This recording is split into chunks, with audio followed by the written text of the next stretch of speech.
Well, good evening and welcome back to the Little French Homestead. My name is Sherry and welcome if you are new here. Today it is the last of our installment of a 5-day sheet pan dinners. This one here is going to be pork chops. And toward the end, you're going to understand that it was not all pork chops. You'll see me here. I've cut some broccoli and some cauliflower. Now the cauliflower and the broccoli were sitting in the refrigerator for a couple of days. The broccoli ended up being just fine, but the cauliflower had a little bit of pieces that were kind of turning a little bit. So I just thought that they would be great for our chickens. So the chickens got that little bit of cauliflower. They also got the broccoli stems and a little bit of carrot shavings here.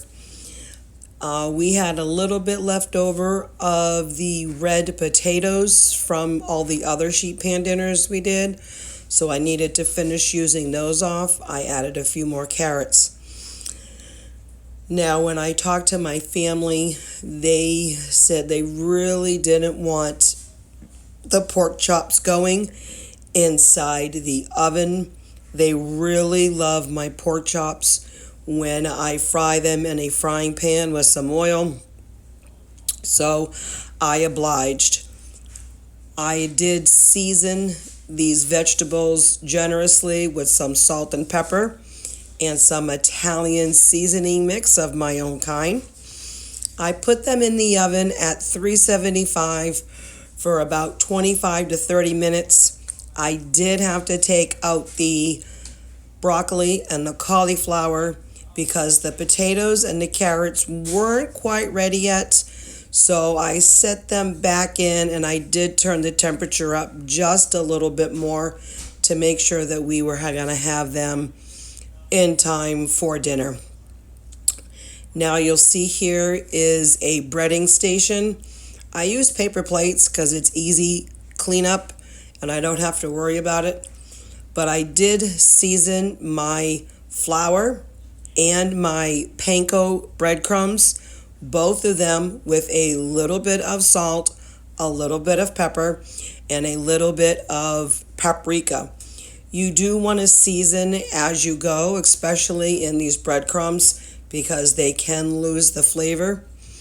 So I just took the pork chops. They were about a quarter of an inch thick. So I knew it really wasn't going to take that long to throw them in a oil. So I knew they were going to take a lot less time in the oven, which actually turned out to be a great idea that the kids had. So I had 6 pork chops because today is Sunday, so Greg was taking one to work. We all enjoyed this meal. The pork chops were very, very delicious and had a really great crunch on it.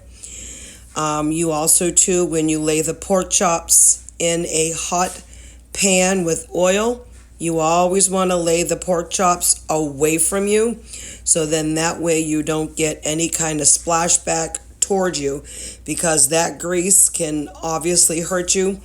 My apron was in the washing machine during filming, so I did not have any apron. So I was trying to be very, very careful at not getting any type of oil splashback, which I've gotten numerous times. Thankfully, I do have to wear glasses for seeing like words. I don't need to see them nearsighted or farsighted. I'm nearsighted, so when I'm reading, I have to have glasses on. And there are several times where those glasses saved me from having splashback of oil in my face. So you can see the dinner was enjoyed. Thank you very much. Have a great evening. Bye-bye.